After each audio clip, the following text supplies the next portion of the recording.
I make sure na walang ibang umiistorbo sa amin. I make sure na walang phone na nang-iistorbo. Kasi yan na nga lang yung time na magkasama kami dalawa. Yan na nga lang yung time na mabibigay namin sa isa't isa. Sayangin ko ba yung pagkakataon? Correct. Love is not spelled as L-O-V-E, but it is spelled as T-I-M-E. So if you cannot give time, then how can you say that you love a person? If your partner is asking you for time and you can give it, give it. Kasi importante na ibigay mo yon. Madaling sabihin na I love you pero hindi madaling magbigay ng time.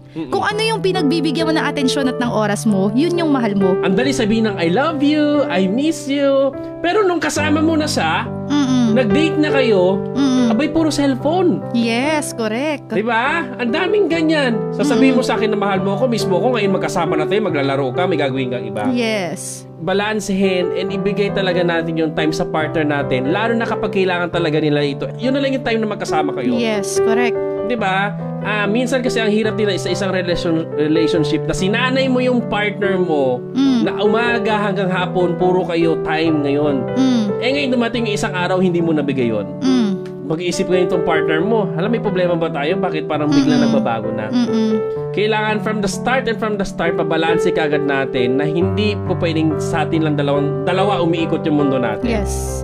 Andyan yung work, andyan yung family natin. Yes. Pag mayroon niyang girl night out, hayaan ko yan siya. Pero gusto ko naman talaga sumama. Pero hayaan ko siya. Hindi ka girl, ha? Papaalala ko lang. Hayaan ko siya lumabas doon. And pag ako naman lumalabas, hayaan niya lang ako. And during nasa labas kami, hindi yan magte-text sa akin. Kasi yun yung time ko para sa sarili ko. Yun yung time ko with my friends. Yes, correct. Kasi kung lalabas ka nga, kasama yung friends mo, tapos yung jowa mo, siging chat at chat, siging text, ano oras ka uwi? Yan. Sino naman kasama mo? Sino kasama mo? Oo. Ganyan, nakakairita yan. Correct. Hindi tayo nandyan para iritahin yung part o bisitin yung partner natin. Diba? Andyan tayo para suportahan yan. Tama. Diba? Lalo na yung mga lalaki, you need support. Meron tayong sinasabi that behind every man's success is a woman. Ibig sabihin nun, talagang taga-suporta ka. At saka ang sarap sa feeling ng mga lalaki na nagsusupport yung babae. Mas lalo kang mamahalin yan. Hindi mo yan pwedeng hingian, puwersahin. Pag lalo mong pinupwersay at sinasakal yung lalaki, mas lalo yung kumakawala.